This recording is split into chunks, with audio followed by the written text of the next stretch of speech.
Pulivendula ZPTC అభ్యర్థి మారెడ్డి లతారెడ్డి గారు ఉన్నారు. ఆమె పోలింగ్ కూడా పర్యవేక్షిస్తున్నారు. అయితే ఒకసారి మనం లైవ్ లో మాట్లాడించే ప్రయత్నం చేద్దాం. మేడం, ఎలా జరుగుతోంది పోలింగ్? మీరేం పర్యవేక్షిస్తున్నారు కదా, ఎలా జరుగుతుంది? మీ గెలుపు అవకాశాల మీద ఏం చెప్తారు? చాలా దగ్గర చాలా ప్రశాంతంగా జరుగుతుందండి. చాలా ప్రశాంతంగా జరుగుతుంది ఎలక్షన్. అన్ని బూతులుగా వస్తున్నాను. ఆ 2 ఊర్లు కొద్దిగా చిన్న గొడవలు అయినాయి. ఇప్పుడేం అన్ని ప్రశాంతంగా ఉన్నాయి. మీ గెలుపు మీద ధీమా ఎంత వరకు ఉందంటారు? అంటే అది 14వ తేదీ మాట్లాడదామండి.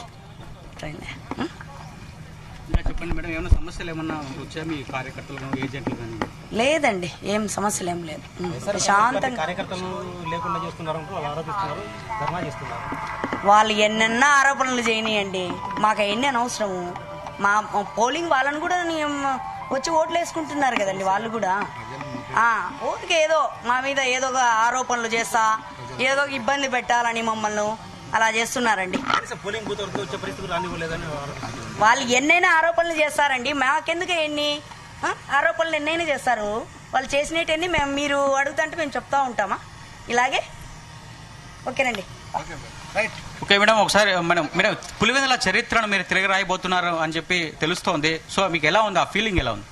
నాకు చాలా ఆనందంగా ఉందండి. 14వ తేదీ మాట్లాడదాం దీని గురించి, ఓకేనా?